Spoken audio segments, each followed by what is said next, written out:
Well, the really big news that has been going all over the internet, or at least all through the social media circles, has been the public meltdown of Ethan Kline, the H3 guy, and his personal crusade to attack, get deplatformed, demonetized, and basically threaten the existence of anyone who disagrees with Israel's baby murdering crusade against the Palestinians. Now, this man who does wield a significant power somehow, I assume it's through business connections, has been able to get Twitch streamers entirely thrown off the platform for simply disagreeing with what Israel has decided is a legitimate thing to do. Go around committing genocide against Palestinians. As this hasn't been going on for the past 76 years, but much more accelerated now than it has been in the past. And it's been an entire example of how absolutely hypocritical liberals are. If this hasn't exposed much of the liberal face, I don't know what else will. For all of their bluster about being pro-gay, for all of their bluster about being pro-trans, pro-anything you want to be, pro-human rights and pro-abortion and pro-support everything, in the end, they're still imperialist murdering scum. In the end, they will still make a justification for every single crime that this system commits internationally. Now, it's no secret that I've always said that, hey, if you want to go ahead and pretend your vote does something, go ahead. You can live in your own little delusion all you want. Voting doesn't change anything. Whether you vote Democrat or you vote Republican, the system remains the same. There's no difference. And acknowledging that difference means that there's a very small cosmetic change at home, but the empire continues to be the empire no matter which one you vote for. Voting does not change the system. And if you were running and you could change it to stop being an empire, you would find yourself assassinated, which is why I find it really funny when people like the Green Party run like they're going to be allowed to do anything, or people running around pretending like Donald Trump is going to be like some kind of anti-imperialist candidate, which completely boggles the mind given the fact that he murdered Qasem Soleimani, an actual anti-imperialist who was fighting ISIS, who has been carrying out U.S. and Israeli bidding for, a number of years now, or even forming your own communist party and think that you're going to run against the Democrats or the Republicans and you're going to change everything because you're socially conservative. That's also pretty laughable because you already know, if you're allegedly a socialist, that the system will not allow you to win. Okay, that's kind of the whole point that Marx made. You're allowed to make your little choice of right and right in choosing the liberals or Democrats, but when you want to choose something that's actually left, and that's right, to be left, you basically do have to be anti-capitalist. I don't want to go too much into it, but essentially the left was created with the Paris Commune, with the French Revolution, that being the left, something that actually challenged both the conservative and liberal order. Liberalism is a right-wing ideology. That's basically where that idea comes from. You can't win. The system is not set up so you're supposed to win. I mean, how ignorant would you have to be to ever think that America ever was a democracy? It never was. You were never supposed to be able to have any real say. When the founding fathers said, we, the people, he was referring to the rich landowners that were inside that meeting where everything was taking place. He didn't mean the actual mass public at large, because remember, they only wanted originally rich white landlords to be able to vote, and then ended up creating a voting system where if a regular everyday person wanted to vote, they would have to travel 10 miles by horse to get to a place to vote, which was basically beyond their means. But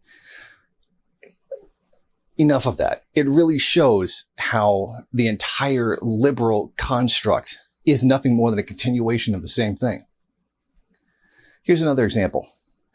Do you remember, if anybody's old enough to remember, when Obama came into office, when he was running for president and he was against all the unending wars because the poor troops who had to fight them Like they were the actual victims in those wars for some reason.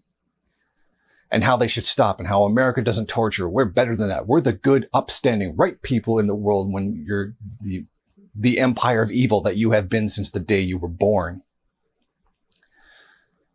As soon as he was elected, where was that? Where was that anti-war sentiment when he got elected? He went from overseeing 2 wars that he inherited from Bush to 7. Some of which hadn't even been officially declared, but were nonetheless underway. Guantanamo Bay still running? He had 8 goddamn years to stop it.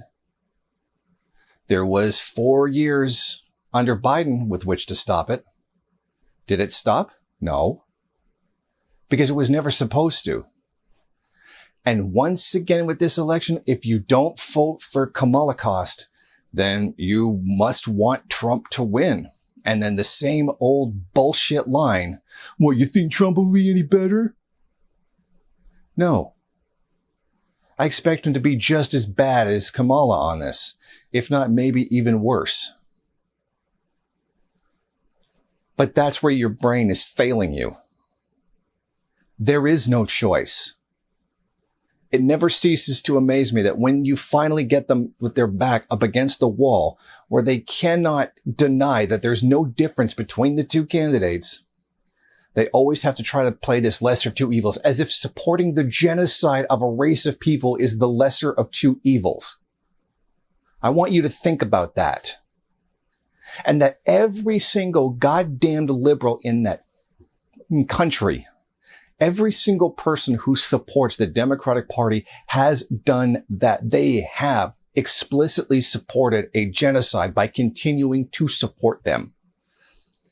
They may not necessarily, the saying goes, not every Democrat supports genocide, but every single one of them thought that it was okay in order to continue supporting a candidate that is actually out there doing a genocide right now. So to even suggest that Kamala Cost is somehow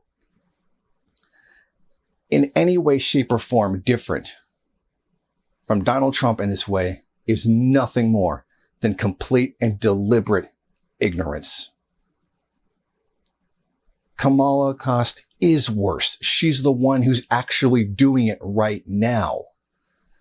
That's the comparison they're trying to make. Do you want Trump, the guy who will probably carry out a genocide, or the one who is carrying out a genocide right now?